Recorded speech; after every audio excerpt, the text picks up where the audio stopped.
world, Krista here with Books and Jams, and I am here today with what I think will be my final book haul of 2017. I don't typically get very many or any books for Christmas, except if I participate in a book exchange, which you've already seen my Secret Santa unboxing. I think it's been about 5 or 6 weeks since I posted my last book haul. The first one is not from a thrift store. It is Uncommon Type, which is Tom Hanks's book of short stories. Now, you can see very clearly that this is a Book of the Month Club book. You might be a regular watcher of my channel and know that I'm not supposed to be getting any more Book of the Month Club books, and you're right, I'm not.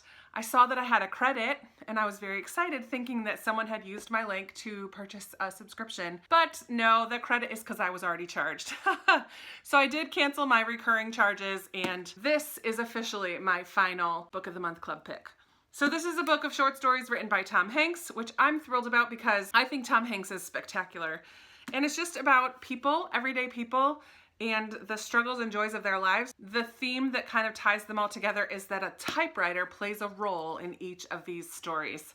So I'm kind of intrigued by that, and I love Tom Hanks, so I'm happy to read a book that he's written. The next one I have to show you is Longbourn by Joe Baker, and I listened to this on audio a long time ago. It's a Pride and Prejudice retelling from the perspective of the maids and the housekeepers and the cook and all of that. It's kind of a little bit behind the scenes, if you will, like peel back the curtain. I would be happy to read this again. I don't remember very much of it. I know that I did enjoy the audiobook. I would be happy to read this one again. This is another book that I've already read, Still Life by Louise Penny. I am slowly gathering these as I find them, and this was either 50 cents or $1, very cheap. This is the first in the Armand Gamache mystery series that Louise Penny writes, and I listened to this on audiobook a couple of months ago. So I'm glad that I now have this story. If you like somewhat cozy mysteries, they're not straight up cozy, but the characters in the town of Three Pines are very cozy feel. And I hope all the rest of them are just as cozy as this one was. The next one I have is called The Love Song of Miss Queenie Hennessy by Rachel Joyce. She is the same author of The Unlikely Pilgrimage of Harold Fry, which was one of the books in my BookTuber Recommends jar that I didn't get to because it was like an option from Maria at Read, Create, Repeat Homeschool. But now I own Harold Fry, and now I own Miss Queenie Hennessy, so Rachel Joyce is an author that I would like to get to very soon. This is another book that I have read way pre-BookTube days, and this is Lizzie and Jane by Katherine Reay. I love any kind of Austen retelling, and I don't remember anything about this one, so when I saw it for $1.50, can you see that? I couldn't resist. The next one I have here is Sisterhood Everlasting by Anne Brashares. This book is kind of a sequel to the Sisterhood of the Traveling Pants series. It happens 10 years later, and it takes a look at the four friends 10 years down the road. And I've never read this, and I'm very excited to because I do love the Sisterhood of the Traveling Pants series. I've read it more than once, so I'm excited to read that one. I'm gathering Lucinda Reily books, and when I found The Midnight Rose for $3.82, except it was even cheaper. They were having a sale at that store, and so it was even cheaper, but I picked up The Midnight Rose. I don't know anything about it except that it's written by Lucinda Reily, and people have compared Lucinda Reily to Kate Morton, I think, and I love Kate Morton, so I'm excited to read her. I have like 3 or 4 of her books now, and one of these days I'll actually read one. Let me just read this brief summary on the back. Spanning 4 generations, The Midnight Rose sweeps from the glittering palaces of the great Maharajas of India to the majestic stately homes of England, following the extraordinary life of a remarkable girl, Anahita Chaval, from 1911 to the present day.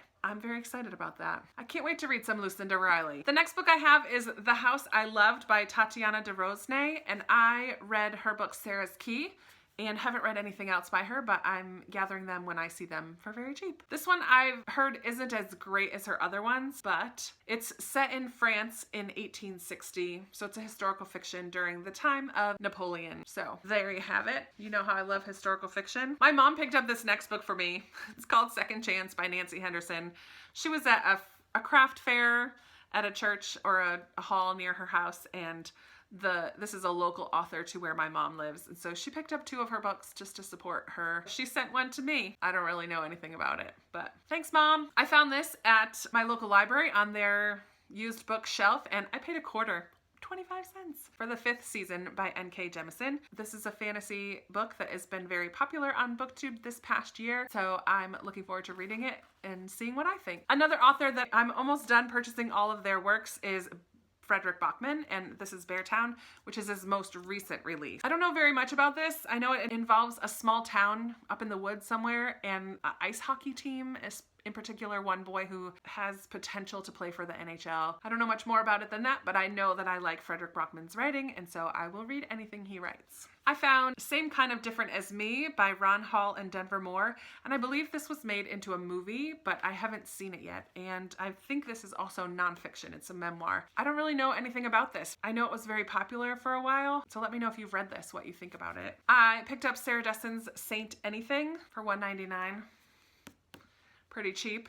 I have a few of her books. I haven't read any of them yet. Seems to be a familiar theme here. I'm very excited that I grabbed Glory Over Everything at Barnes & Noble for $5.98. Was so excited when I saw this on their discount shelf. This is the sequel to Kitchen House, which I read in, I believe, October. It follows one or more of the characters from the Kitchen House in the continuing story. So I'm very excited to read this. I have heard from April at Getting Hugga with it that she really enjoyed this, not as much as The Kitchen House, but she did really enjoy it. So this is a sequel that I'm definitely going to be reading very soon. I have The Unseen World by Liz Moore, and I believe this was a book that I saw on a few people's best reads of 2016 lists.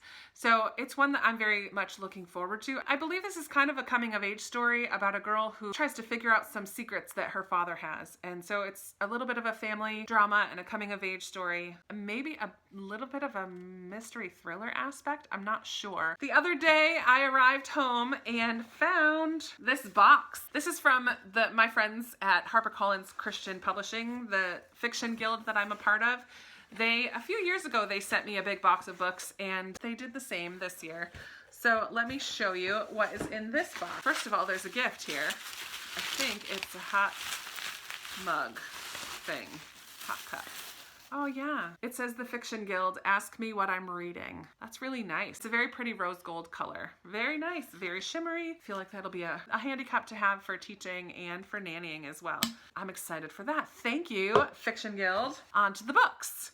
The first one here is an Amish fiction called A Place at Our Table by Amy Clipston. I've read a few of her books and I do really enjoy them. They're very warm-hearted, often dealing with grief or some more serious issues, but very warm-hearted and very clean as well. I'm excited to have that one for when I need that kind of a book. Oh, how fun! I just read this last month. I listened to this on audiobook. Now I have it. The Austen Escape by Katherine Reay.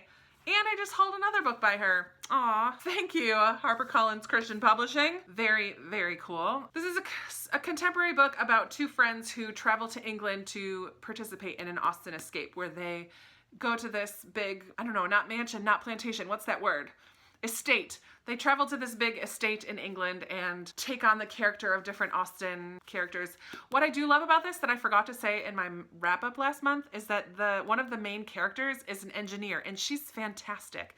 She's like the star engineer in her company, but deals with some work issues as well. So it's not just all about England and the Austen experience, but it deals with this smart woman who is a fantastic engineer and some of her ideas and the struggles that she has working as an engineer. The next book in here is beautiful. It's called Perennials by Julie Cantrell. The short summary says, when two estranged sisters reunite for their parents' 50th anniversary, a family tragedy brings unexpected lessons of hope and healing amid the flowers of their mother's perennial garden. This does sound like a good book to read in the spring. The next one is The Crooked Path by Irma Joubert. It's a coming-of-age story of delayed love and loss and reconciliation with a backdrop of South Africa in World War II, which I don't know that I've ever read a book set in South Africa during that time period, so that sounds very intriguing to me. You guys know, if you've been around here very often, you know how much I do love World War II historical fiction. The final book in this box is Denise Hunter's Blue Ridge Sunrise. Looks like a contemporary romance. Former free spirit Zoe Collins swore she'd never again set foot in Copper Creek or speak to the man who broke her heart, but return she must when her beloved granny dies, leaving the family legacy to Zoe, a peach orchard nestled at the base of the Blue Ridge Mountains. The final book that I have is on the way here from Amazon, and it's a book that my brother wrote, and I'll put a picture of it here. It's called The 25 Songs of Christmas. This is just a fun, somewhat devotional, somewhat nostalgic look at 25 popular Christmas carols and songs, and just his thoughts on each one. I will try to show it to you in my December wrap-up. It should be coming in the mail tomorrow, hopefully. I'm very proud of my brother for writing it, and I will put the information to the Amazon I'll put the Amazon link to purchase it if this is something that you might be interested in. It's going to have some stories from my childhood, but also just some devotional thoughts along the way as well, and I'll let you know more once it comes and I read it. That is it. I'm not gonna, should I try to hold these up? Oh golly, oh golly, oh golly. All right, I'm gonna try to turn them. What? All right, ready? We're gonna do a scrolling Star Wars style, lifting them up. Dun, dun, dun, dun. Here are all the books that I have acquired over the last few weeks, all the way down to the Tom Hanks one. Can I do it? Oh golly, they're gonna fall. Tom Hanks, there he is. Okay, that's it. Oh, I'm gonna set them down. Let me know if you've read any of these or if you're interested in any of them, if any spark your interest, and let me know the most recent book that you've purchased that you're excited about down in the comments. I love chatting with you down there. Give me this video a big thumbs up and be sure to subscribe so that you can see more videos from me. Talk to you soon. Bye.